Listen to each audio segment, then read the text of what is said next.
Welcome to the Haunted Hacker Podcast, episode May version 2. And today we have my brother and good friend, Mick Douglas, that's going to speak with us again. And should be an interesting conversation as usual. News for this week, I'm speaking in Nigeria at the end of the month, and then I'll be in Boston later on this month with TechStrong live, doing some Android hacking and some workshops. So stay tuned for that. Also, sorry about the delay for this week, but I've been sick with COVID again. And just a little PSA, public service announcement. If you have the at-home testing kits that the government gave out, toss them because they're no good for the Omicron subvariant. 2 tests negative, doctor's test positive, same day. So yeah, don't trust those government tests that you get for free. So with that being said, man, welcome, Mick. It's good to have you on again. Well, welcome. I'm glad you're making it, man. Omicron, no joke. Yeah, for real.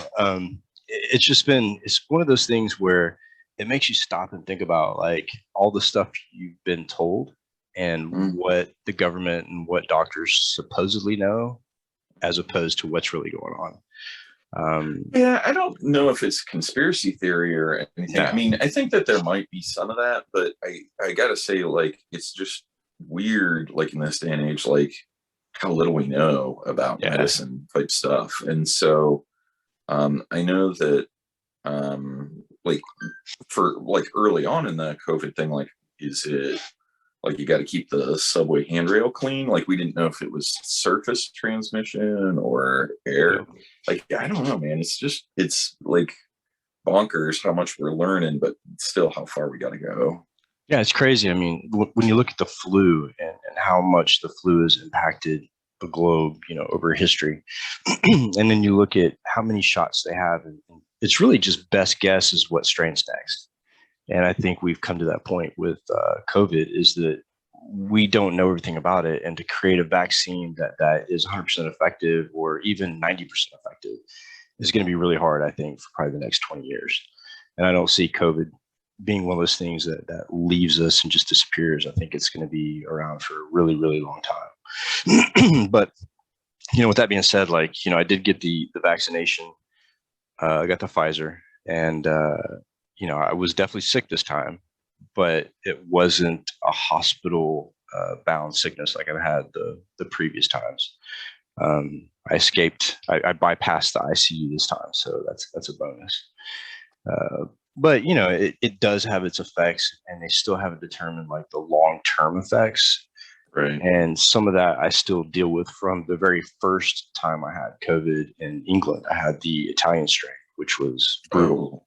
Yeah, it was pretty brutal. It caused shingles and all kinds of stuff. It was massive. Yeah, dude, It was really bad. So, enough with that. It was bad. It's making its comeback, I guess, because of the subvariants and people depending on no mask and vaccinations. So, anyway, so news this week, dude. Elon Musk and Twitter. Let's talk, man. Here's the thing. I want to be clear. Like, Musk, I think, is a super interesting cat. He's played his cards very, very well. I do think, though, that he's gonna get it. Like, there's no other like word for this other than straight up fraud and manipulation. And now he's trying to get out of paying the $1 billion exit penalty by doing that random sampling to see if like it's all bots. Well, I mean, there's a ton of bots on Twitter. Yeah, but I mean, there's a couple folks for real, but like, I don't know, man. Like, I feel like Musk. I on one hand, I gotta really salute him, and then on the other, I'm like, dude, what you doing? Like, he didn't have to go that crazy. Like, if he had just played it a little more chill, I don't know. I'll tell you this: the one thing that I am a little salty with, and I want to give a shout out to my friend John Gornflow, who said this, and I was like, hell yeah. Is he said that he really disliked the whole Twitter thing because it's a distraction from Mars. and all of his space efforts. And I was like, that's exactly correct. 100%. And also, man, the fact that he is going to get sued to high heaven. If I were a Twitter, or not a Twitter, a Tesla stock owner, I would be suing the bejesus out of him, because he basically liquidated, what was it, $113 billion in the lost stock market cap on Tesla. That's ridiculous.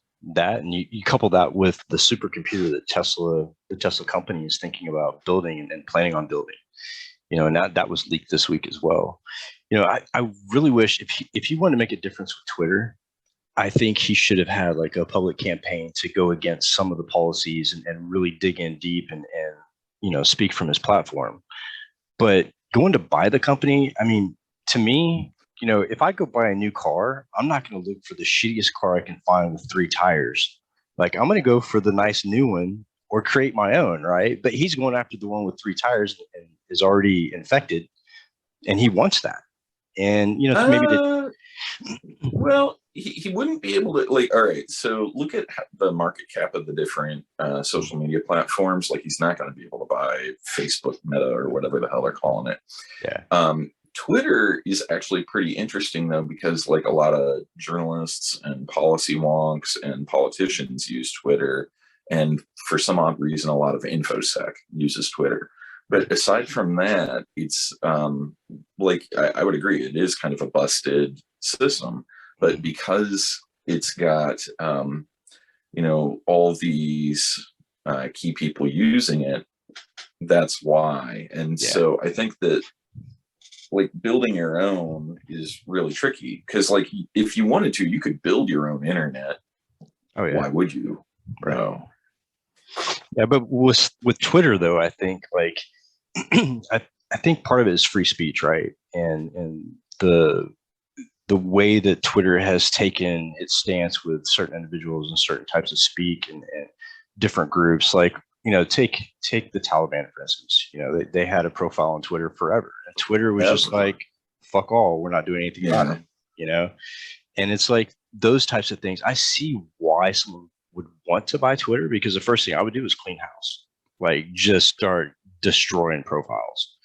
And maybe that's what he is planning on doing, but it's not looking good for him right now. I think, my personal opinion, he should stick with SpaceX and Tesla and focus his efforts and his schedule for those 2 companies, because I know Elon Musk schedules his day in 15-minute increments and gets up at like 4:30 in the morning, some crazy time like that. Right. And he's super efficient, super effective, and has a lot of money, and he's very successful. But why would you go after a platform like that? Because to me, that brings your portfolio down. Like, I would. Well, he's, so in addition to all the stuff that he's got going for him, I do think that he's great about generating buzz, from that Joe Rogan, like, token weed, right? Like, he is really good about making splashes, and this was super splashy. I'm not sure why he did it, if it was a distraction from something else. Like, for all we know, he's playing 4th dimensional chess, and this is like hiding some other thing that he's doing. Or he got bored. I don't know. Like, time will tell. But I do think that, looking at it like short and medium term, man, this was an expensive misstep. Yeah, and I think he's going to be paying for it for a long time. And then, so this past month, I go to DC 423, which is a DEF CON group here in Chattanooga, and really good guys over there. Shout outs to DC 423. One thing that we start doing, we start taking a look at screenshots from surveillance cameras, IP cameras, in Ukraine. And I have to tell you that the images that we saw were not exactly the images that we were seeing being played out on TV.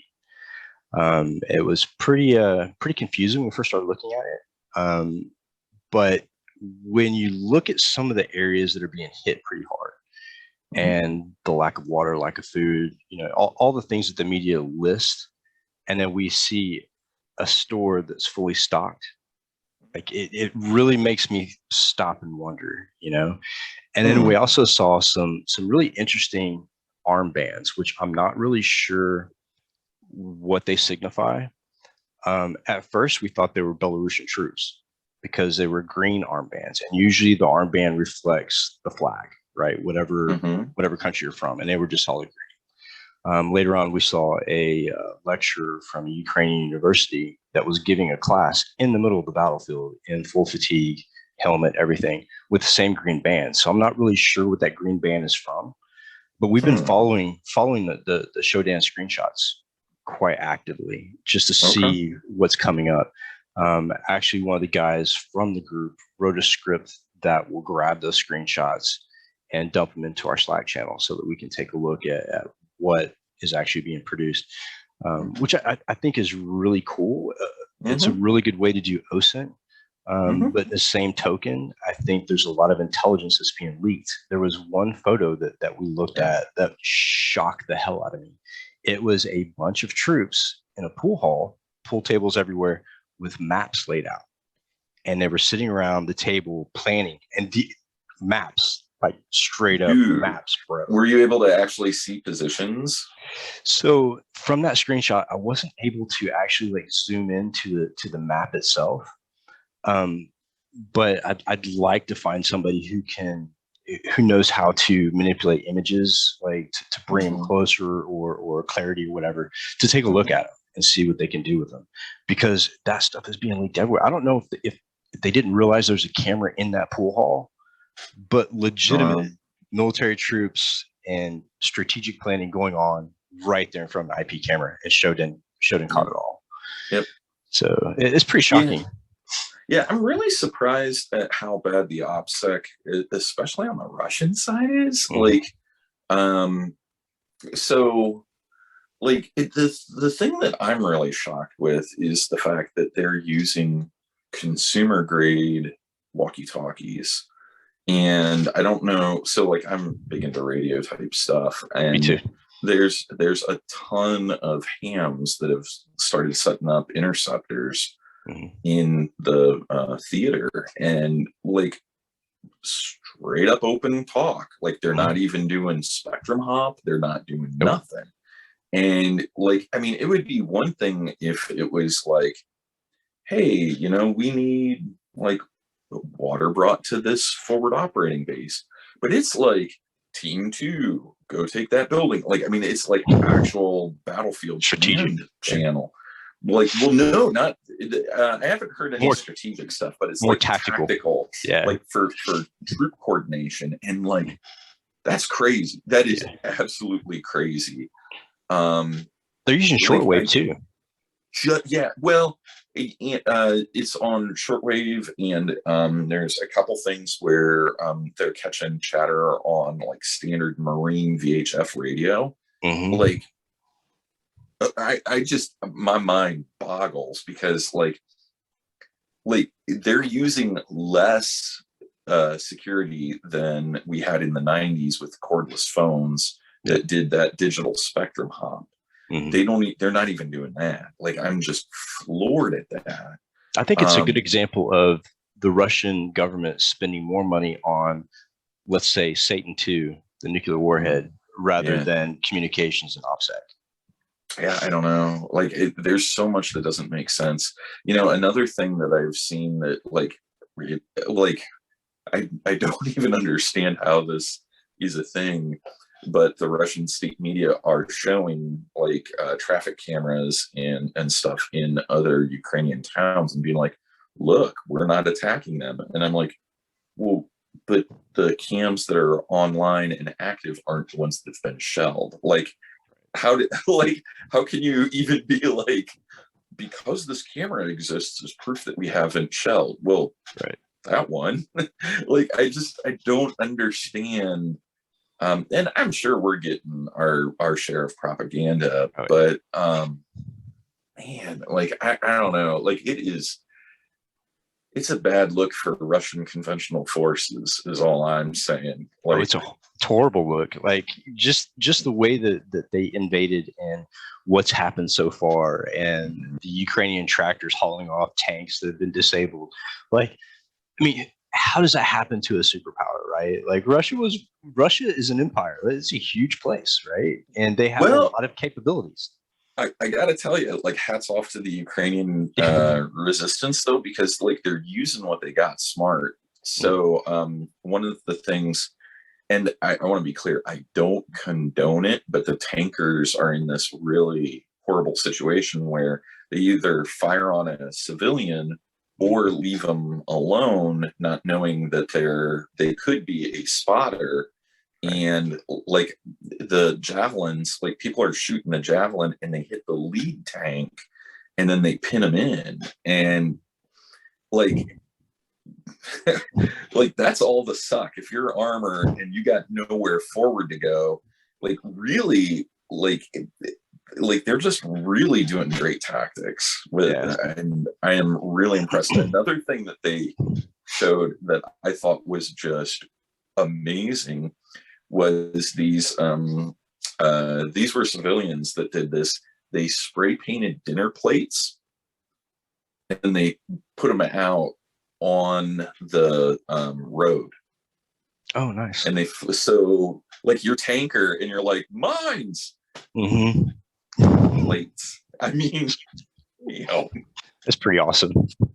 I mean, you have to be creative in times like that. And I know I used to box way back in the day. I boxed pro for a while. And one of my heroes, the guy that I looked up to the most, was Vladimir Klitschko. Oh, yeah.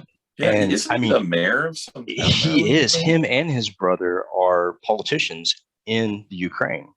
And when I saw Vladimir's post on LinkedIn and he was in full fatigue and out fighting, I thought, I would not want to be that Russian who walks into the alley on a dark night and faces off Vladimir Klitschko, because he gives no fucks. Like that dude is pretty hardcore, and he's super smart too. He's very strategic. He has a doctorate. I mean, he's a smart dude. Wow. Yeah, both of the Klitschko brothers are really smart. Vladimir was my favorite. Vitaly was pretty impactful as well. But those two, and seeing their politicians in fatigues, in the trenches, fighting with the people, that is so respectful and so honorable. Because when I think about our own country, and if we got invaded, how many of our politicians would throw on fatigues? There would be a few, but in the main, I mean, they would have diddy bopped long ago with a quickness. So yeah, I think that it's kind of interesting to see, like, I hope we're never in that sort of do or die situation. But it is interesting that like when you're up against it, that it really does allow people to show their, do you have the stones or not? Yeah, and I think that the people that rise to the occasion, I hope that everything stops at some point and people can get their lives back together. And I think at that point, like, we're going to see the true heroes after everything stops, and the people who continue to help and rebuild Ukraine, because Ukraine is destroyed. I mean, a good majority of Ukraine, the big city centers are just absolutely destroyed, like Mariupol. Nothing but rubble. It's pretty sad. The Russians realize that they can't take the city, so they're just going to destroy it, make it not be a city. And right, we knew that, like, that's their playbook. We knew that from the Chechen War. And shout out to what the hell is it? Not Jones. I forget. There's a military thing that I read that they called it. They said, hey, if they're not able to hit their objectives, they are going to flatten the cities. And that's what they've been doing. Yeah, my biggest fear, though, is that's going to continue, and they're going to get to a point where they can't do any more, but the Ukrainians are still going to be fighting and resisting. Oh, yeah. And I fear that at that point, they'll either use biological or some kind of regional weapon for destruction. Yeah. Well, I don't know. Like, that's the thing that where I don't understand what Putin's end game is. Like, if he was trying to cause the world to, like, have the US do a nuke exchange and have us look bad, like, I would have thought that he would have been a little more bold. So I'm like, that's the bit that I'm confused. Yeah. Well, he should have known too that our government's not going to do anything. I mean, when you invade a country, and this is, I mean, I don't play sides or whatever with U.S. politics, but whenever there's a Democrat in the House, in the White House, it's very hard to pull us into a war. However, if it's a Republican, gung ho, we're going. So his timing seemed a little off to me. You know, if he really wanted to drag the U.S. into a conflict, it was the wrong administration to do it with. Well, and I put administration aside. It's also, I don't even. It'd be interesting in an alternate universe if it was like Trump still in office or another Republican. Yeah. But I don't know if the American people have it, because like coming off of Afghanistan. Nah. Yeah. Yeah, it just won't happen. Like, yeah, you like I every single person that I know that served in Afghanistan, they were like, "What the hell are we even doing here?" It was a mess. And, it was a mess. And right, I don't know anyone who is like, "Yeah, we need to be doing more of that." And this would be every bit as that, with the spice of nuclear arms on top of it. Yeah. So for sure. Yeah, I saw on LinkedIn today there was a post that I believe Dr. Chase Cunningham posted regarding the dark web and a death warrant for Putin, dead or alive. Yeah. So, I mean, people are starting on the dark web, starting to speak up. So, well, I'll tell you this. Those oligarchs have been having a whole lot of accidents lately. And at a certain point, like, you know, if I'm a multi-billionaire, I'm going to start running some hard calculus on, hey, it's me or him, and I got a whole lot of coin, and I can invest a whole lot of my coin and still have a lot of coin left and have a better life expectancy. So, like, I don't know. It's goofy right now. It's crazy. So we also saw this week F5. So what do you know about the vulnerability with F5? That was so amazing. So not a ton. So I've been heads down on another issue. The problem that I've been struggling with is that everybody that's been dealing with this is really having a hard time figuring out when they can even apply the patch, is the issue that I see. So a lot of the sites that are running like the F5 load balancers and such, like they literally have to go down hard for the patch to apply. They're not wanting to do that. And so, like, I don't know, like, what have you been hearing? Well, I saw last night someone was talking about how a lot of the F5 servers are being just straight up wiped. Like, yeah, everything is just the F5 devices are just, everything's being wiped from them if they're left up. And so people are scrambling trying to patch, but like you said, it's difficult to patch those, right? And so the people who are deciding not to patch, I think some of them, it's catching up to them. Their devices are being pretty much bricked. So I don't know what that roadmap looks like. But one of the guys was talking. He was like, "Please, just don't hit Netflix or Uber Eats."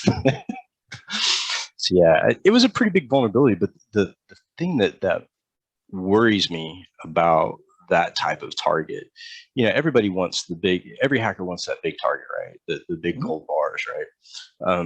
And it seems like lately in the past year or so, like those devices, those really key pieces of infrastructure have been the target. And I think there's a group probably strictly focusing on those key infrastructure pieces. Not necessarily the critical infrastructure itself, but pieces that could bring down pieces of the internet to cause problems with infrastructure. Right. So I think as an industry, we're horrible when it comes to patching. And I think a lot of it has to do with, and I've seen this in oil and gas too. Like I worked at an oil and gas company and I contacted one of our clients. I said, "Hey, look, you know, we've got to stop using Telnet to get into, you know, your routers and stuff on the platforms, the oil rigs." Well, we can't. That's the only thing we can use because the devices they were using were so outdated that you couldn't use anything but Telnet to get into them. Yep. So, I mean, when you look at that being in oil and gas and oil production, that's scary. That's really scary. Yeah. Oh, totally. Well, one of the things that I always struggle with, and I have a weird story along that line. So a petrochemical hired me to do some device discovery, and we did the enterprise network use and mass scan and some nmap stuff, and we did some kind of creative things to get coverage, and we were able to cover their entire environment in like way less than other people were thinking it would take. Mhm. And so they were super happy, and they're like, hey, go after our OT environment. And I said, totally, like, let's do this. But I'm only going to be testing in a non-prod instance first. And right, like I know how sensitive some of these embedded systems are. And so I'm sending the most gentle packets that I can. And everything's coming back aces. It's like, hey, I'm, this Siemens device, I'm this Rockwell device, I'm this Honeywell, right? Everything's going great, except I found this one flow control sensor. Won't mention the vendor. It's actually not their fault. This thing's basically a paper clip with like resistors. Like that's the kind of compute power it's got. If you send it any packet other than it's expecting, all bets off. And it happened to be that if you sent this very specific sequence, it would just hang to the point where you had to do a firmware reflash to get it back. Oh, wow. It's a flow control sensor. That's bad. Imagine dropping that on an oil refinery or a derrick or something like that. And explodes. And, well, right, because like, oh, I got oil flowing through, don't know how much. So, these devices are like, I feel really hella bad for the engineers who had to develop these things, because they're like, yeah, pocket calculator, shoot, man, why are you getting all fancy with the computing power? And these devices are meant to have like 30-year cycles. Right. So they're cheap as hell. There's, 17,000 of them or more on a single like oil platform or on a refinery. So like, you've got to be cheap, because they're going to be shipping to different vendors trying to find the cheapest solution. Right. And what do you do? Like, it's just a rough economics problem. And so, the high availability of these things, you can't patch, because how do you? Yeah. And so in some ways, I know this sounds really weird, but we've kind of, it's kind of like when you go into like a real like nasty place and you turn on the light and all the cockroaches scurry away. Mm. That's what we've done with the attackers. We've turned on the lights, and like at servers and like key infrastructure at some parts of our enterprise, they've moved away, because we've got the host intrusion prevention, we've got the logging. But now we're moving to these like core infrastructure things, like the your load balancers, your routers, your switch fabric. Yep. What logging do you have there? Not a ton. Yeah. Right, because the volume, like, imagine what would happen if you turned on the log level that you would need in order to do like actual sim/log based forensics on those things. No way. Dude, I forget sim stock. I would just buy stock in storage solutions, because the gigabytes of logs that you would be shipping a day would be silly. So I don't know, man. I do think that we're hitting an interesting spot, where I don't know. Like, I think that we're hitting the upper edges of the technologies that we have from a defensive standpoint, and we're going to have to start doing different things. Yeah. Like, I realize that zero trust has been way abused by marketing firms and stuff. Yes. But it is kind of interesting. It's actually like going back to, right, like you and I are from similar vintage, right? We remember Bastion hosts. Oh, had yeah. to do that. Mm-hmm. We're kind of heading back to that world again, I think. Yeah, I think you're right. I was talking to somebody not long ago. We were talking about defense products, and they asked me, how do you feel we've come along with defense products? And we've made some advancements. We've done well in some areas, but to be honest with you, like the days of Snort, when Snort first came out, and the ease of writing your own signatures and analyzing different packets and building signatures for that, we've gone away from the person behind the keyboard having to control over that platform to a completely vendor controlled platform. And I think all we've done is add a bunch of bells and whistles onto the foundation of what we already developed. And we started doing some machine learning, some, I guess, pseudo AI or whatever. It's beefing up some of that alerting, some of that knowledge on the wire. But I still think that we're not to where we need to be over this period of time. We should have been much further than what we are right now. Yeah, no, I would agree with you. There is an interesting like pushback against the vendor ecosystem, though. You should check out MISP. That's MISP. And it's a really cool information sharing platform that allows you to share alert logics and rules and detections. Nice. And I really think that might be the path forward. Yeah. The catch is it does take a little bit of time and effort to set up correctly. But once you have it set up, you can actually do some really slick stuff. Yeah. And then actually make things like ISACs be super helpful. But dude, I appreciate the platforms. They're difficult and tedious to set up because you learn so much when you do that. Oh, yeah. And if it takes that much to get it up and going, then that tells me that the user has a little bit more control over what's happening rather than just a box with a light.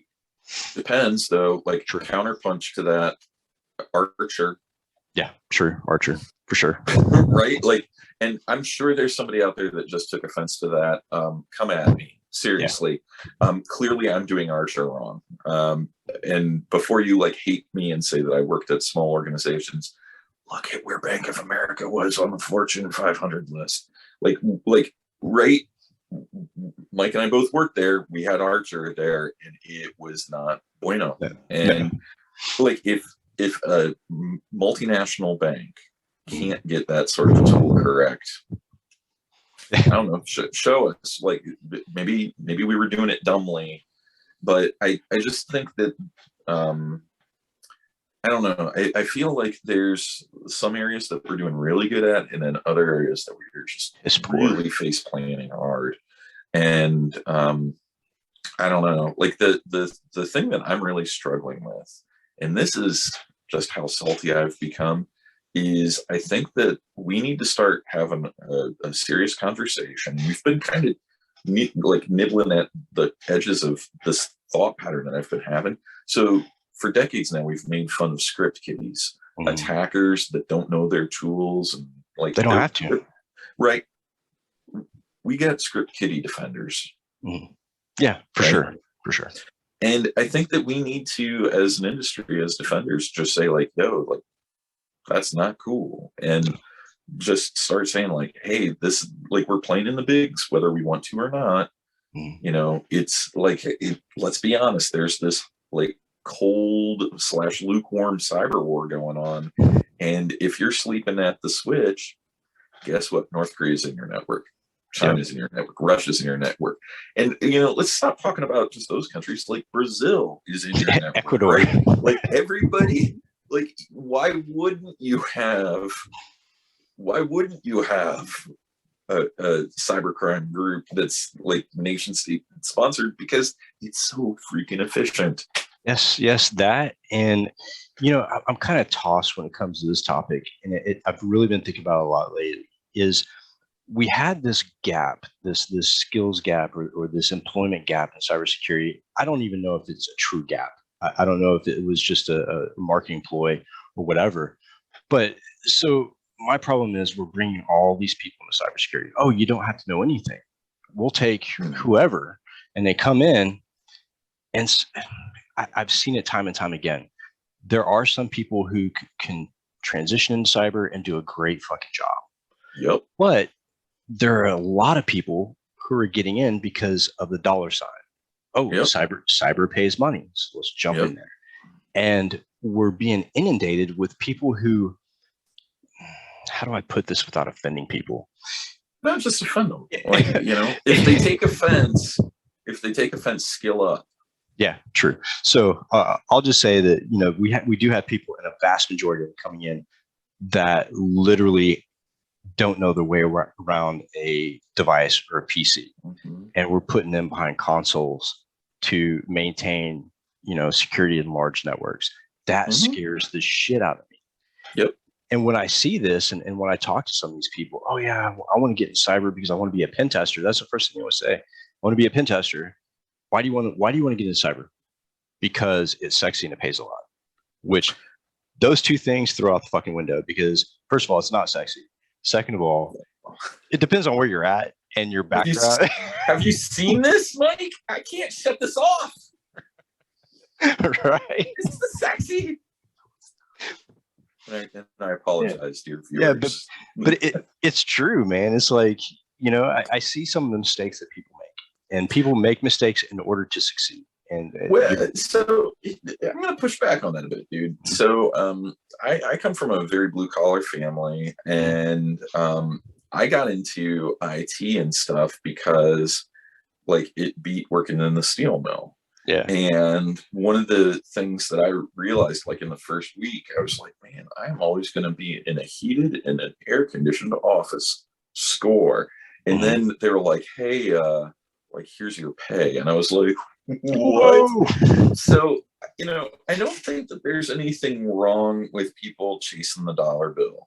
I don't think that there's anybody wrong for like taking the cushy job. I do think, though, that you have to realize that, unlike, say, like a regular gig where, like, right, like, I hate to say it, but like if you're a phone rep or something and, somebody's calling to complain that, their cell phone coverage was bad. Right. Okay. You know what? That's bad. But if you're like a security professional and you need to be like analyzing malware and you're like, yeah, whatever, that's a false positive, and it wasn't, right? Like, congratulations, your hospital just got ransomware. Right. And I think that we need to, as an industry, say, hey, it's okay for you to be a rookie. But you have to be switched on. You have to realize that your job matters. And, if you want to ride the ride at like wherever you're at, like, here's the, like what you need to do to hit those levels, and then you're solid. Right. But if you're not hitting those levels, like, you need to bounce out. And, and I'll tell you this, like, this goes for me. I have a client that I'm actively spinning away from because they hired me to do one thing and I'm not being allowed to do that thing. And they're having me do this other thing that I am not good at.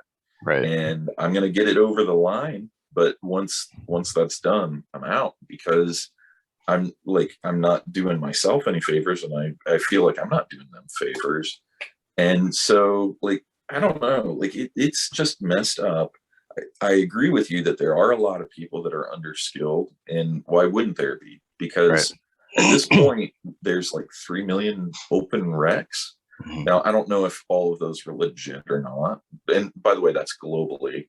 But I do know that everyone that I know is hiring, and I do know that a lot of orgs are looking for folks. The problem that I have is that they're like, hey, you need to have 15 years experience in this thing, and that's it. We're only hiring super senior people, and that's jacked up, because if that's how it goes, like, there's always going to be a skill gap.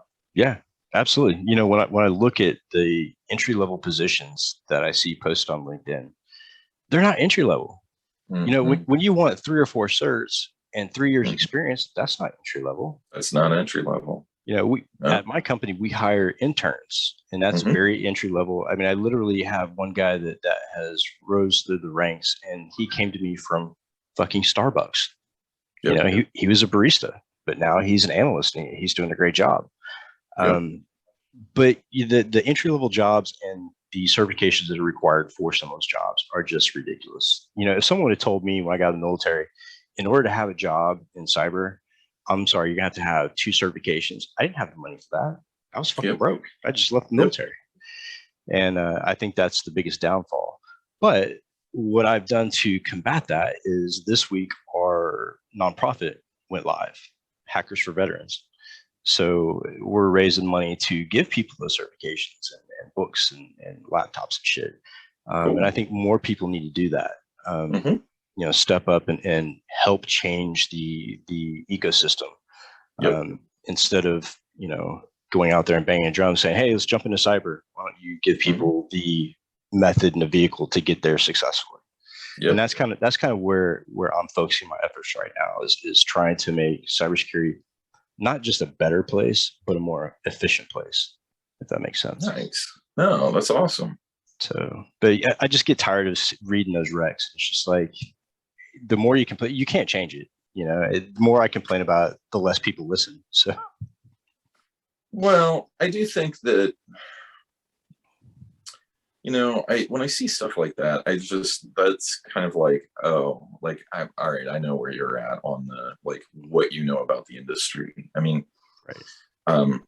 There's a good buddy of mine who has a CCIE. For those of you who don't know, that is the top tier technical cert that Cisco has. Cisco certified internet engineer.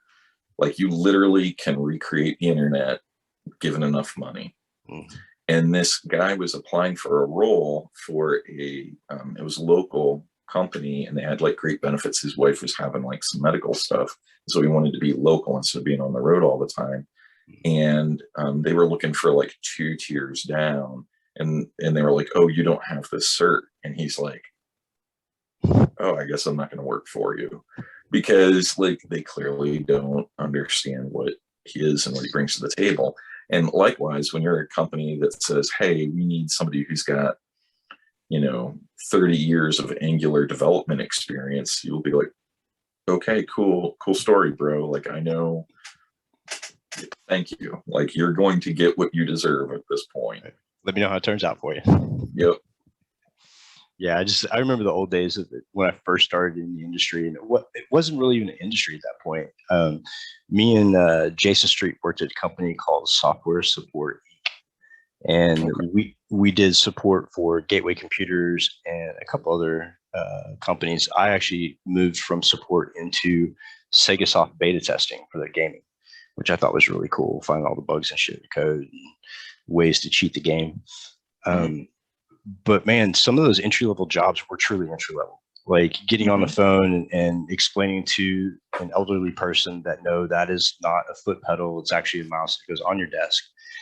Those were trying times, but I respect it because looking back, like I can laugh now, but back then, dude, I was banging my head. I was like, if this is what technology is going to be like, and my job is going to be, fuck this, I can't do it. I would literally have to put people on hold and cuss them out and bring back the phone and be like, "Oh, hey, how you doing?" But we don't have that in cybersecurity anymore. Yeah, we have the tier 1 analyst and people that clients call into, but when they're calling with a problem, they know the problem, and there's a level of technical ability on both sides of that phone. My problem is the way that we're recruiting now for the industry is it's not an equilateral technology exchange, a knowledge exchange on the phone. A lot of the time, the analyst is down here, and the client is like, "Why the fuck am I paying you if you don't know what this is?" And that's frustrating. I really hope we can find a way to circumvent that whole issue and skill up the whole industry, because I think the whole industry needs a skill up, not just entry level, but all the way up. I've had CISOs. God, I'll never forget this. I had a CISO on the phone with a client trying to sell our services, and I'm sitting two desks away from him, and he's on the phone. He says, "I've been doing internet security since Ronald Reagan was in the office." And I thought, bro, what? Please don't say that again. And he was like, "Why? It's accurate." And I was like, no, it's not accurate at all. Let's not advertise that to anybody. Were you on DARPANET, bro? Like that's right. So, but you have a lot of those people, they want to impress, and they want to seem like they're their technical skills are up here when they're, you know, and they're probably adequate, but they try to build themselves up to sell a product. And I see that with vendors all the time too. Like some of the questions I ask vendors on vendor meetings, and they're just like, I don't know. Like, bro, you know, you claim it does this. If it doesn't do that, don't tell me about it. Well, on the flip though, I would rather have that. Like one of the things that I Really? do with my vendors, oh yeah, I would rather them admit they don't know it. Like Oh one yeah, of for sure. one of the things that I always do is I make requests or I ask about honey features or honey things. Like, oh, you've got this Wi-Fi thing. Yeah, I know that you can do 802.11, like whatever, but what about the 802.11 Gamma series? And they're like, oh yeah, Definitely, we're all over it. we're on it. And I'm like, and then I always have a follow-up question so that they don't think that I busted them, and because I did. And you know, just come up with like whatever BS like question, and if they're like, oh yeah, we got that, man, like then you know that they're snake oil. Dude, do you remember when Lockheed Martin came to Bank of America to try to sell us their APT appliance? No, I don't. Bro, I sat down with them, and there were two guys from Lockheed Martin. They bring in this black box, about the size of a home router or whatever. It had one light on the front and two Ethernet ports in the back. And he puts it on the desk. He says, "We can stop any APT with this device." I said, "Oh, really? So what does it run on? What's the base OS? You know, tell me how it works." We can't do that. It's proprietary. You just plug it in. It detects APTs, eradicates. I was like, bro. And this is, back then, APT, that was a term that was newly coined. That wasn't, it hadn't been around. And here's this, defense company with a box that won't tell you shit that's inside of it. So my big joke was, oh yeah, let me sell you this box full of fairies because it does everything you need to do, but I can't tell you what's in it because it's proprietary. And I still see some vendors like that. Like you start digging and you're like, well, what OS, what code does it run? How does it look for anomalies? And we can't tell you. It's proprietary. But it just goes to show how far we've come from back in those days to where we are now. I just had a conversation about Carbon Black. We use Carbon Black quite a bit. Great fucking platform. Helps us in a lot of ransomware events that we do microsegmentation and just it's a great tool to use. But with some of the other tools, I still can't get, like with ArcSight. ArcSight, when it came out, was like really impactful and had great functionality. But in order to get it up and running, like we were talking about earlier, was difficult. I mean, building data buckets and building, the data forms for that shit was really tough. Well, right. But so like SIMs and like in Archer's defense, these sorts of tools are kind of like race cars, right? Like, yes, you drive them. Yes, they kind of look like the car you go to pick up groceries, but they require a hell of a lot more service. You need a pit crew. And so like ArcSight wasn't a bad product for years and years. Now, HP kind of that's what HP does. Yeah, and then they sold it off, and now the company Microsoft or something like that, or Micro Solutions, the people who basically kind of own the COBOL space are now the ones who are running the whole ArcSight ecosystem. That's interesting. I didn't know. Yeah, it was it believe it or not, it was the first SIM that actually had SOAR capabilities built in. Oh, wow. And this is like maybe 10 plus years ago. You could have a script response to like an alert, and man, that was awesome. Like when I worked at Diebold, we had all kinds of crazy stuff. Like you hit the firewall too hard, you got put in the timeout corner. You come out of the timeout corner, like you go in the timeout corner for a day if you like reoffend. And we had all kinds of great, crazy stuff. And now like ArcSight just is kind of a shadow of its former self because they just let it wither and die on the vine. I remember when they were doing the training for ArcSight at the company I worked for, and it was offsite. You had all these servers on every desk, and it was the ArcSight server. And I think back then it was running off of something like Red Hat or some shit like that. And there's a database backend. And so what I decided to do is throw some commands towards the database through the interface to see how it would Mhm. handle it. It did not handle it at all. No, Like it no, crashed the entire class because we were all using the same yeah. database. And we had to call it for the day and come back the next day. The guy comes to me and says, the instructor says, we traced it back to your IP address. What were you doing? And I was like, I was just throwing the database commands through the interface. Yep. And if the interface can't handle it, that's a problem. Yeah. So I mean, those were the days when when people were coming out with high functioning platforms, they were looking for input. Mhm. I don't see a lot of that these days. I may not be looking in the right places, but I don't see a lot of those places looking for that type of input. I think they exist. Without breaking NDAs, I can say that I'm involved in a couple of those. Cool. It's just that I like I feel like we're in a weird transition period where a lot of tooling isn't working right now, Right. at scale. And so people are moving in to fill that gap. And as a result, we're seeing like some really weird, some stuff that works, some stuff that doesn't. And it's like some people are just banking on busted technology that's not going to work. Yeah, I agree. I think that we are at a transition point. I think that at this point, we can either increase the effectiveness of these platforms, or we're going to have to find another way to do business, because the platforms that we've been using for such a long time, they're good. Don't get me wrong. I mean, they're what we have. They're good. They're effective. But like I said before, I don't think they're anywhere near where we should be. And vendors are specifically responsible for that, I believe, because we're given the input, we're given the feedback, and they see the real world problems. And take ransomware, for instance. Why is there not a single platform that is engineered specifically to fight ransomware? Only ransomware. Like if someone came up with that, they'd be billionaires. Well, would they though? And the reason why is a lot of orgs have just realized, like, hey, I'm going to roll the dice and I get hit or I don't. And if I do get hit, cyber insurance payout. So I hate that. I absolutely fucking hate it. You know what though? The economics of it check out. Like, yeah.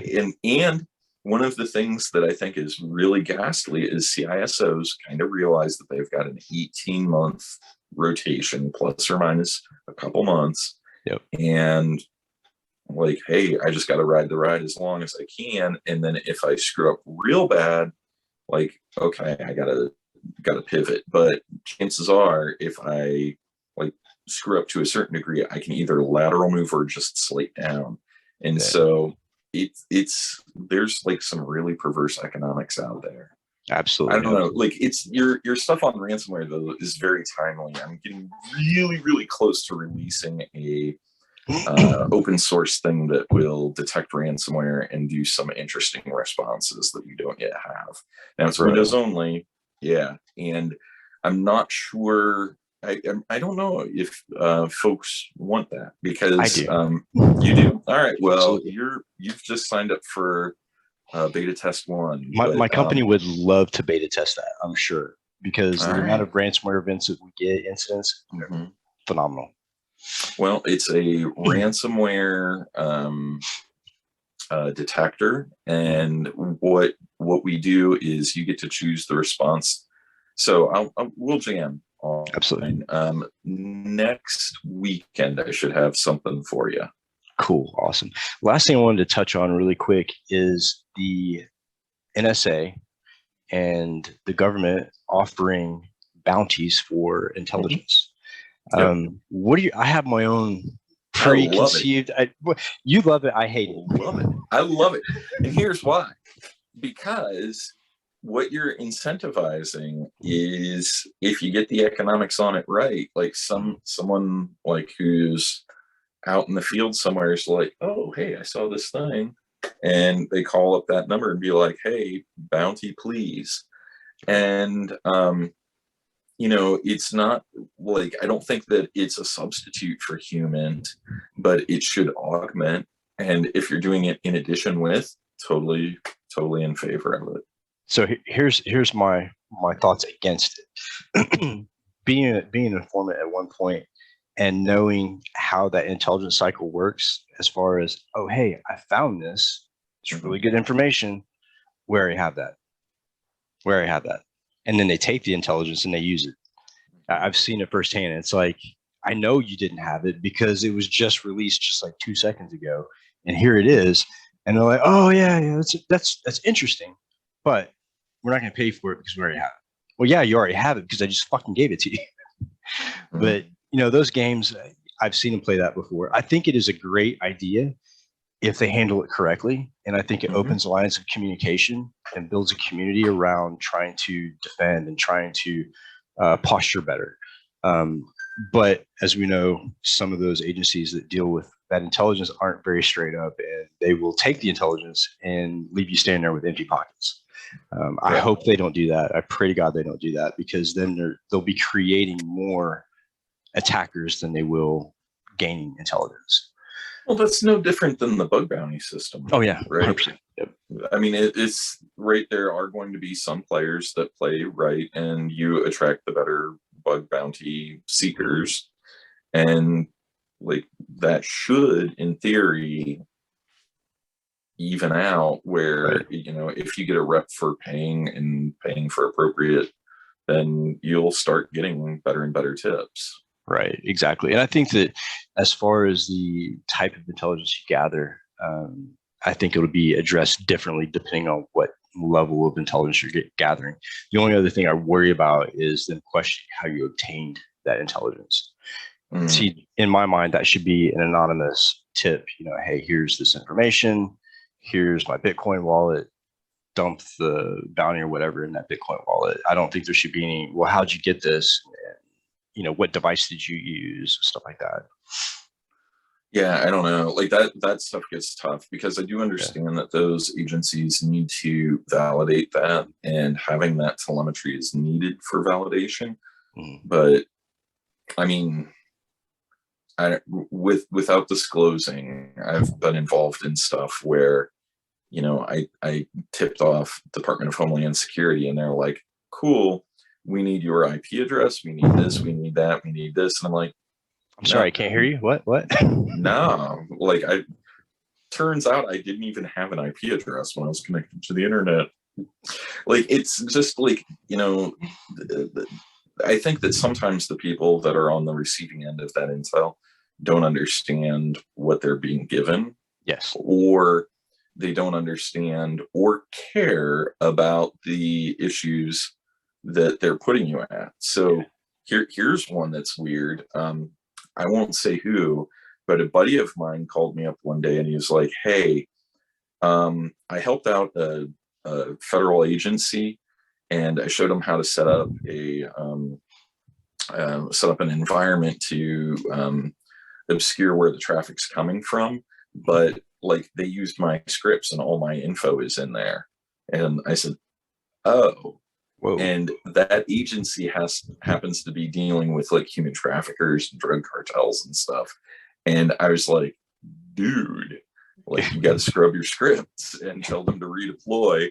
And so like this dude actually had to make a ruse of, oh, hey, this script doesn't work all the way. There's this new version, like, use that.